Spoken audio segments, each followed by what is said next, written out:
Hi guys, so we're finally doing it. Japanese whetstones, natural stones that is. They were the first stones I tried to import and sell, but I had a few difficult customers. And so I decided to go for synthetics instead. And the reason behind that is with synthetic stones you always get what you pay for. You know what you're getting. You're getting the same product every time, and so it's predictable. With natural stones, however, you don't have a grit rating. That's the first thing. They are named by which mine they come from, the color. They are where in the stone layers they are harvested from, and how hard they are, and stuff like that. But each stone is unique, and so you never 100% know what you're getting until you have it. And there's also fakes on the market, and there's all these variables. So that's why I lean towards the synthetic stones. However, though, I got a few of them, and I figured I'd show them to you, do a sharpening session using a few of them. I might get around to the other ones as well, but this one here is a Okunomon Shiro Suita. It's from Okunomon, the mine. It's Shiro, I believe, means white, and Suita is the area in the stone layer where it's harvested. So it's a beautiful stone. There are some impurities in it. There's a little something here, up here. So I've been working on this area. This area for the most. And yeah, that's some of the stuff that you can experience. These lines here are what's called non-toxic inclusions. You can't feel them. They don't affect the properties of the stone. I mounted it on a wooden plate. I think it's teak. It doesn't absorb too much water, and you'll find it on boats and stuff like that. So this is a very hard, very fine stone. So that's going to be my finisher for this session. I also have a few naguras. A Mikawa Cho, I think it's called. Which is a medium type nagura, a kumo, which is a fine nagura. These guys are excellent. I have a few other ones as well. A small natural stone that you could use for a razor, but I like to use it as a nagura from time to time. You'll notice I've written grit rating on it, but it's just ish, kind of it's like a 4,000 grit stone, synthetic stone, but yeah, you get the idea. I have another finisher here as well. This guy here, I bought it through Germany. It's called a Sho-Honyama. That's about everything I know about it. It's a little more homogeneous. There's a little something here, but it's almost completely black. It's very hard. It's very fine. I really like this one to use as a canvas for my naguras. So we might go on to this one as well, just to show you guys. I mounted it using epoxy, which was a bad idea, I think. The wood has warped just a little bit, and the stone is cracked. So I've used some nail polish to cover the sides so it don't draw in too much moisture, but it haven't worked quite well. I should have had some. It was what I had available at the time. And my brick, this is a Tsushima black. It's a medium fine stone. I like to use this one as the for general maintenance. I would use none of these for for repair work. These stones are too fine for that. I had a coarser one, but I sold it because some guy really liked it. And so I think we're gonna start on this stone. I'm just gonna talk a little bit about the stuff I have lying down here. I have some Mori High. This one's wet. You'll see. This is a 500 grit stone. The fun thing about Mori High stones is that they combine powdered stone into their synthetic stones in the attempt to create a stone that feels like a natural stone, but that's predictable. So these are great. I love them. I have the 500, the 1000, the 6000, and the 12,000 grit. I have a video of those, but I'll be making more. Another mine from Belgium. Belgium natural stones, coticles. Don't know how to pronounce it properly, but these are great. These are mounted on a piece of slate, and this is the standard variety. I think I have 2 of those. Yeah, selected. And they have a blue type of coticule as well, with a corresponding nagura. These are great. Very soft feel to them. And yeah. So I find the shape odd to work on with kitchen knives. It's okay with razors. It gives a great edge. So yeah, we've talked a bit, and let's get some steel to the stone. So with these guys, I like to work up a bit of a slurry. So for this knife, this is my beater. I like to use it to experiment with finishes and all that kind of stuff. So to work up a slurry with this guy, I'll just use the side and start working a bit. So with natural stones, you almost always want to use a little bit less water. I almost think I've used too much. Because you want the slurry to do the job. With too much water, it just goes off the sides. You want it to stay on top. So this gives a great hazy finish. It's a bit coarser than what I had on here, which was very fine. But anyway.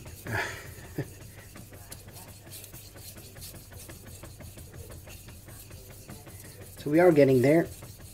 We're starting to get a little bit of slurry. Not too thick. As I might have wanted, but the knife isn't too dull, so.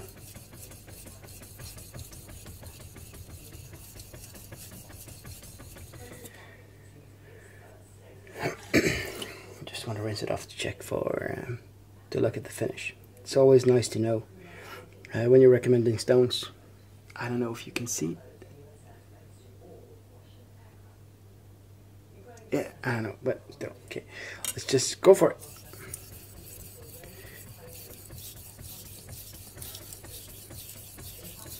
I'm just going to do a few passes while I continue to build up a little bit of a slurry. You'll see it getting on there.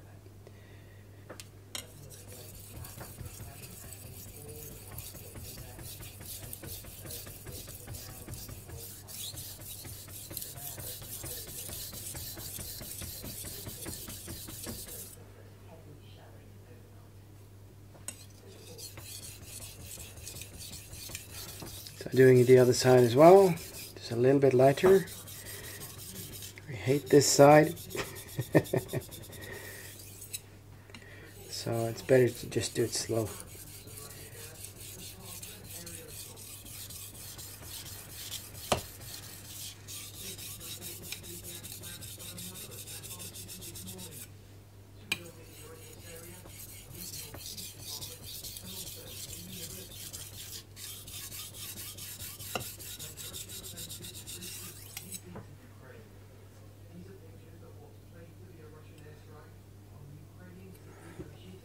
We are at the spot, so I'll just do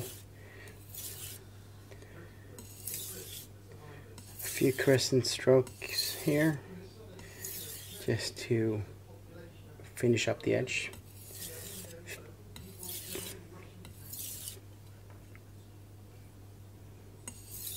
So this stone gives a very toothy finish to the edge, which is great for say tomatoes, or if you want to use it as a bread knife.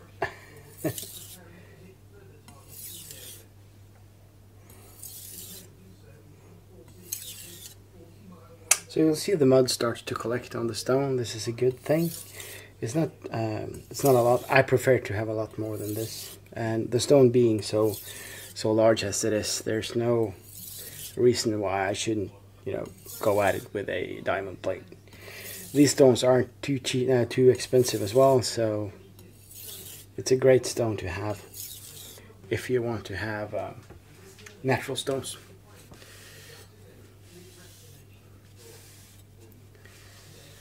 So like this, just want to inspect. Just feel the edge. Take a paper, and I just like to feel along the entirety of the edge, just to check for evenness. Not necessarily if it's sharp, but to see if it cuts the same all the way, and it's looking good. So maybe a little bit on the tip, but we'll get that sorted on the next stone.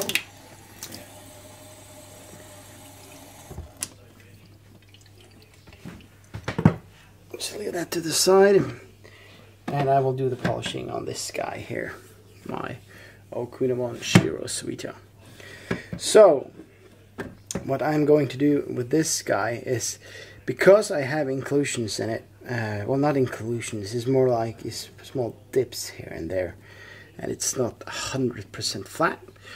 So I want to go at it with my diamond plate. It's going to do two things, well, three things. It's going to shorten the lifespan of the stone because I'm removing a lot of material. It's going to even this, well, that's a bad thing, but it's going to even out the stone. That's a good thing, and it's going to help me over time to reduce these small spots here, because I want to be working on the entire stone, because it's a pain just to work on a little bit of it. So just a little bit of water on here, and you are going to see that we are going to build up a nice bit of a slurry, even though this is a very hard stone. So I'm not going with the nagura for this video. I'm just going to use the stone here to build up the mud.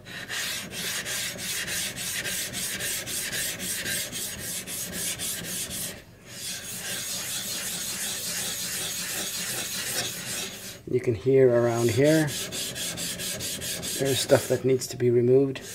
Ideally, I would sit down one evening and I would prep the stone, make it, you know, good. But I don't know what's down into the stone. There could be more, they could get larger, so I'm just going at it a little bit at a time.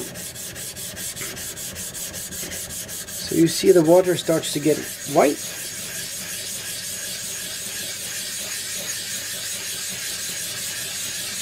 And that's the slurry.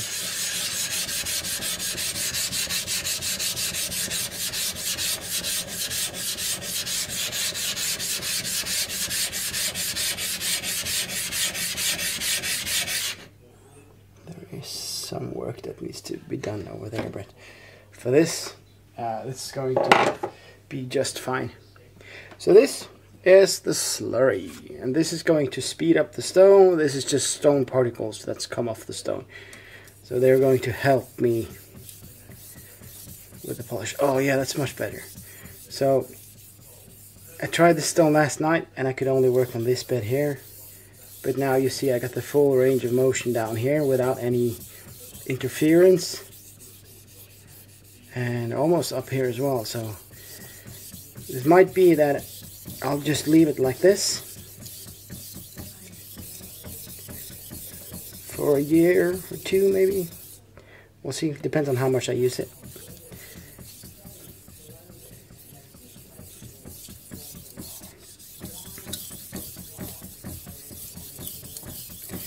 These are the type of stones that you pass down to your kids.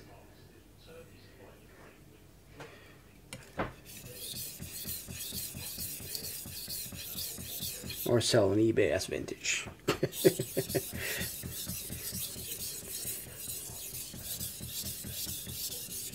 So you see the stone is quite dry, but I do not want to use too much water on here. That should be enough. You just want the slurry to move around and not dry out. If I have too much water on here, the slurry is going to go off, and it won't do me any good down in the sink now, would it?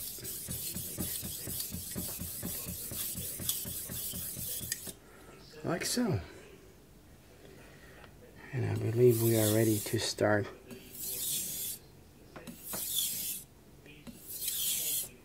tightening up the edge a little bit. Oh, the stone feels great now. It's just something about working on stone.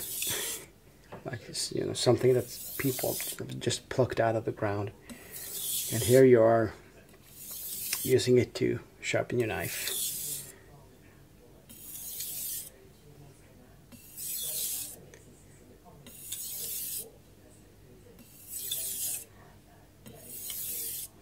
Very light strokes now, like so. Rinse it off.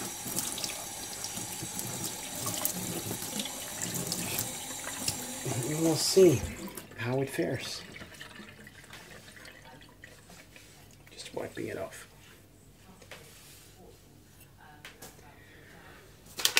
Let's see.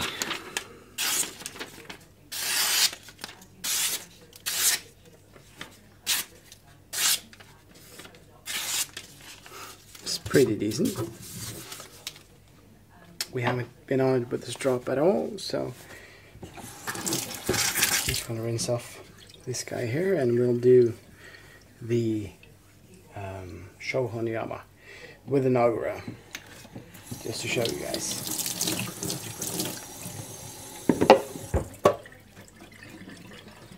This guy.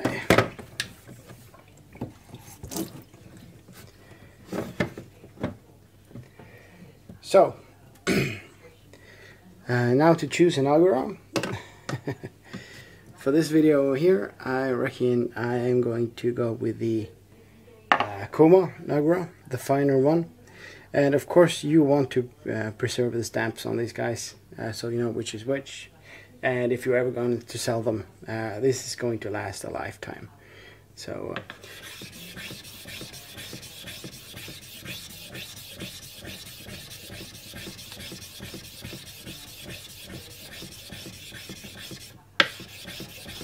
so we're just creating the mud on here, which is going to do the polishing.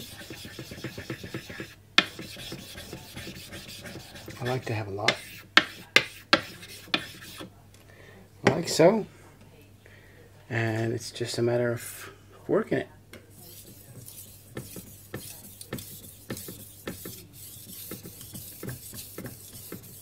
And it's just very, very fine.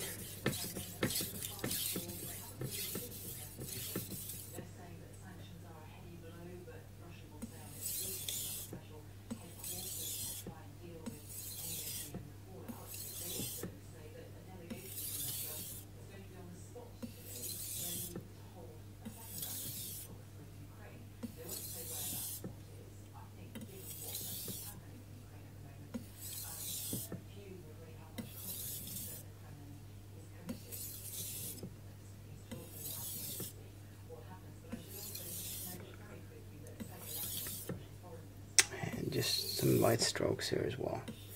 It's going to be interesting to see if it makes a difference, because the Shiro Suita is so fine in and of itself.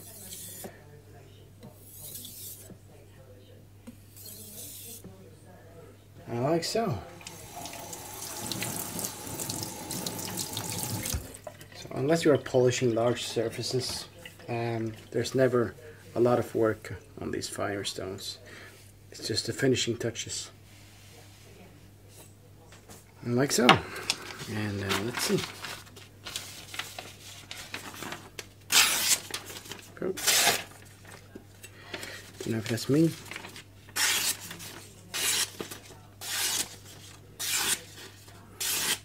To be honest, there's not a lot of difference. Well, the tearing you're hearing is just wet spots. I've made a mess. Well, let's try to strop it. Let's see if that makes... Oh, what's dirty strop?